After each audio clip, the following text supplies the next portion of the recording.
Hello friends, welcome back on my YouTube channel study of English literature. Friends, जैसा कि आप सभी को पता ही है कि कल हमने जो है समरी डिस्कस करी थी the lake oil of Innisfree. तो जैसा कि मैंने आपको कल बताया था कि आज हम जो है उसकी स्टैंजर्स को डिस्कस करेंगे, पूरी पोएम को आज हम डिस्कस करेंगे। तो ज़्यादा टाइम ना वेस्ट करते हुए शुरू करते हैं। फर्स्ट स्टैंजर की तरफ बढ़ते हैं। I will arise and go now and go to Innisfree, and a small cabin built there of clay and wattles made.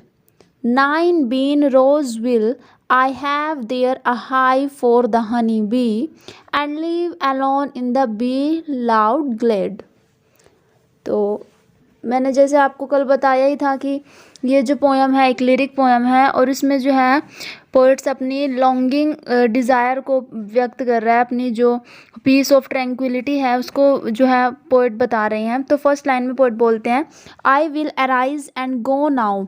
I will arise यानी कि यहाँ पर जो है I here refers to the poet William Butler Yeats. I यहाँ पर poet अपनी ही बात कर रहे हैं कि मैं खड़ा होऊंगा। अराइज का मतलब होता है स्टैंड अप, ठीक है। मैं खड़ा होऊंगा और कहाँ, and go to Innisfree. Innisfree जगह का नाम है, जैसे कि मैंने आपको कल बताया ही था वीडियो में। समरी की जो हमने वीडियो करी थी इसमें बताया था कि इनिसफ्री एक प्लेस है, वहाँ पर पोइट जाना चाहते हैं। अपने बॉयहुड में वो यंगर एज में वहाँ पर गए थे क्योंकि वो लंदन की जो लाइफ है उससे बोरियत महसूस कर रहे थे, तो उनको शांति चाहिए थी, पीस चाहिए थी, इसीलिए जो है वो पोइट इनिसफ्री गए थे। तो कहते हैं I will arise and go now. मैं जाऊँगा, ठीक है, मैं खड़ा होऊंगा और एंड गो नाउ और अब जाऊंगा, एंड गो टू इनिसफ्री और कहाँ जाऊंगा, इनिसफ्री में जाऊंगा। And a small cabin built there of clay and wattles made. और अब पोइट जा ही रहे हैं तो क्या करेंगे, वहाँ पर जाकर रहना भी है उनको, तो क्या करेंगे, and a small cabin built there. मैं वहाँ पर एक कैबिन बनाऊंगा। कैबिन होता है एक कॉटेज टाइप का, एक मतलब एक कॉटेज जिसे बोलते हैं ना, घर सा एक कमरा सा बनाएंगे। और वो किसका बना होगा, ऑफ क्ले एंड वेटल्स। क्ले से बना होगा और वेटल्स से बना होगा। वेटल्स ये देखिए, ये होता है वेटल्स, इसको बोलते हैं। मैंने आपको कल भी बताया था वेटल्स, ठीक है। तो किससे बना होगा वो कमरा, क्ले एंड वेटल्स से बना होगा, जैसे कि आप अभी देख ही रहे हैं पिक्चर में, इसको बोलते हैं वेटल्स। एंड देन फिर पोइट बोलते हैं 9 bean rows will I have there. 9 bean rows, beans का मतलब होता है एक वेजिटेबल होता है, ठीक है, एक वेजिटेबल होता है, उसको बोलते हैं बीन्स। तो वो कहते हैं कि वे वहाँ पर क्या करेंगे, 9 बीन रोज यानी कि 9 जो है 9 बीन्स की जो है रोज़ को वो वहाँ पर ग्रो करेंगे, ठीक है। मतलब अपने घर के गार्डन के पास में ही, घर के पास गार्डन में ही क्या करेंगे, वो 9 बीन्स की जो रो है उसको उगाएंगे। एंड आई हैव देयर, वहाँ पर मैं बनाऊंगा, and a hive of the honey bee. Hive for the honey bee. Honey bee यानी कि हाइव का मतलब होता है छत्ता और हनी बी होता है मधुमक्खियों का छत्ता। तो क्या करेंगे वहाँ पर पोइट, एक आर्टिफिशियल हनी जो है एक हाइव बनाएंगे, क्योंकि जो और वहाँ पर जो है ऐसा इसलिए कर रहे हैं क्योंकि वो उनकी जो बीज की जो बजिंग की जो साउंड होएगी ना उसको वो सुनना बहुत ज़्यादा पसंद करेंगे, ठीक है। एंड फिर बोलते हैं and live alone in the bee loud glade. Live alone, और वहाँ पर क्या करेंगे, वो अकेला रहना पसंद करेंगे, ठीक है। और ग्लेड का मतलब होता है ओपन स्पेस, जहाँ पर बी लाउड ग्लेड का मतलब होता है एक ओपन स्पेस होता है जहाँ पर जो है जो मधुमक्खियाँ हैं, जो आप अपनी इसी बजिंग करेंगे ना, जब जो वो साउंड जो प्रोड्यूस करेंगे उसको पोइट जो है सुनना पसंद करेंगे, ठीक है फ्रेंड्स। आगे पोइट बोलते हैं नेक्स्ट स्टैंजा में, and I shall have some peace there, for peace comes dropping slow, dropping from the wheels of the morning to where the cricket sings. Their midnights all are glimmer, and noon a purple glow, and evenings full of the linnet swing. तो क्या कहते हैं poet, बोलते हैं and I shall have some peace there. वहाँ पर जो है पोइट को क्या मिलेगा, पीस मिलेगा। वो कहते हैं कि वहाँ पर पोइट को जो है शांति मिलेगी। In this stanza the poet says that when in Innisfree he will feel peace, and he says that he feeling of peace is felt slowly and gradually, ठीक है ना। वो पीस जो है कैसे आएगा, for peace comes dropping slow. वो जो पीस है वो शांति कैसे आएगी पोइट के पास, धीरे धीरे धीरे महसूस करेंगे, मतलब यहाँ पर ये पोइट ये बोल रहे हैं, ठीक है। कहते हैं he says that the feeling of peace is felt slowly and gradually, and next line में पोएट बोलते हैं dropping from the veils of the morning to where the cricket sings, dropping from the veils of the morning.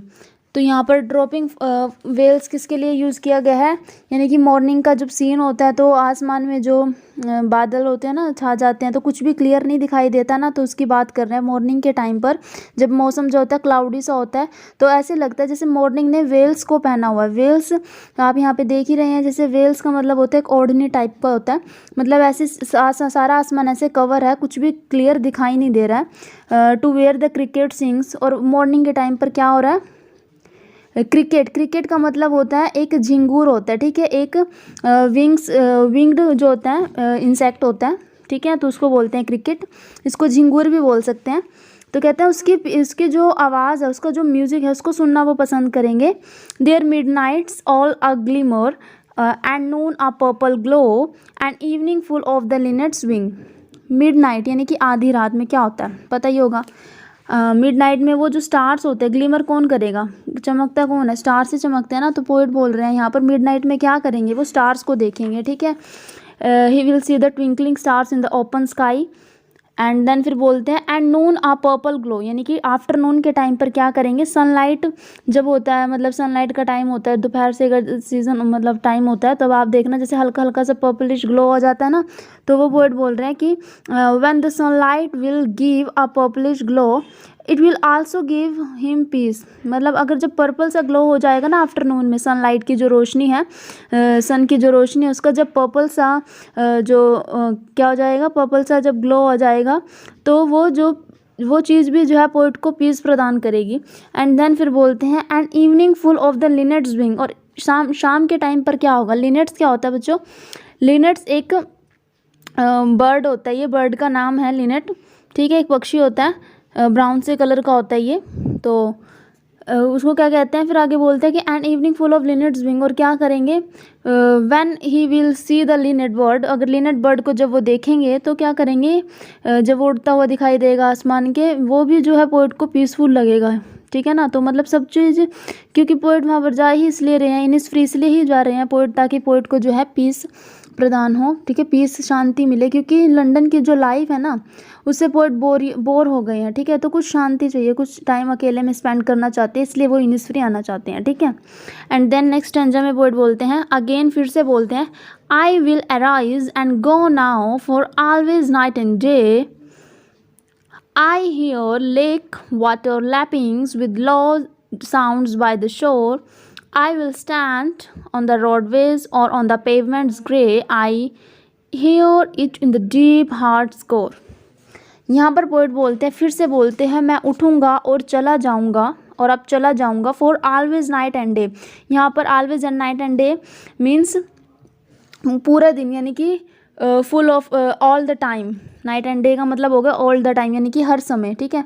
तो poet इस stanza में बोल रहे हैं कि वो जाएंगे, खड़े होंगे, ठीक है, इनिसफ्री जाएंगे, बिकॉज वो वहाँ पर जाकर जो है लेक का जो वाटर है ना उसकी जो स्ट्राइकिंग होती है, स्ट्राइकिंग का मतलब जैसे कि आपस में जब पानी टकराता है तो आवाज़ सी आती है ना पानी में से समुद्र के किनारे पर, ठीक है। तो उसकी जो साउंड होता है ना, उसका जो म्यूज़िक जो प्रोड्यूस होगा उसको वो सुनना पसंद करेंगे।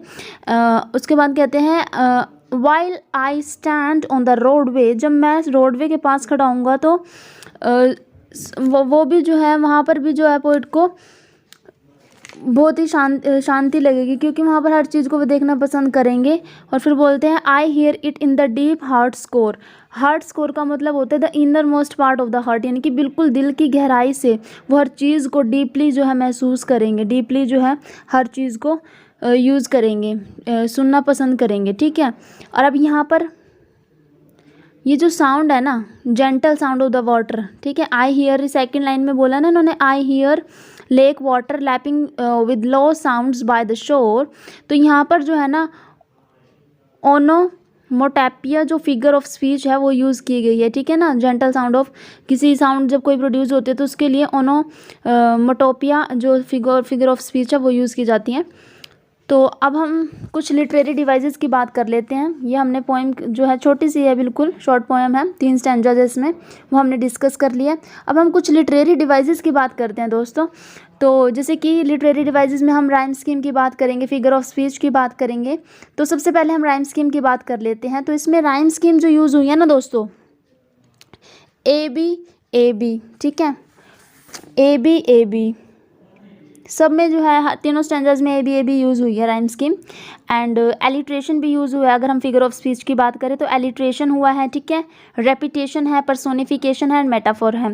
अब एलिट्रेशन कौन से सेंटेंस में, कौन से जो है लाइन में यूज़ हुआ था, बता ही देते हैं आपको। जैसे एलिट्रेशन आपको पता ही होगा, the repetition of a consonant sounds in the two or more closely placed what is called alliteration. The instances of alliteration in the poem are, जैसे कि hive and honeybee, H sound is repeated, lake, lapping, low, L sound is repeated। तो यहाँ पर H की sound आई है तो यहाँ पर एलिट्रेशन है, L की साउंड आई है, यहाँ पर एलिट्रेशन है। अब रेपिटेशन की बात कर लेते हैं, फिगर ऑफ स्पीच है ये भी।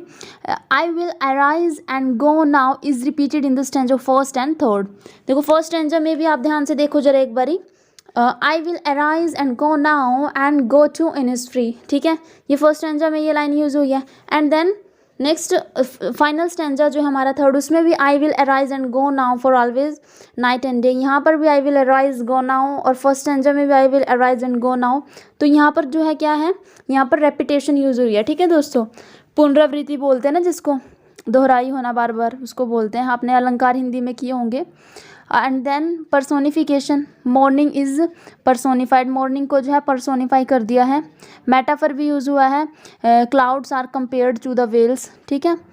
तो दोस्तों ये थी हमारी छोटी सी पोएम, और वीडियो अगर आपके लिए यूज़फुल है तो प्लीज़ वीडियो को लाइक, शेयर एंड सब्सक्राइब ज़रूर कीजिए। Thanks for watching this video.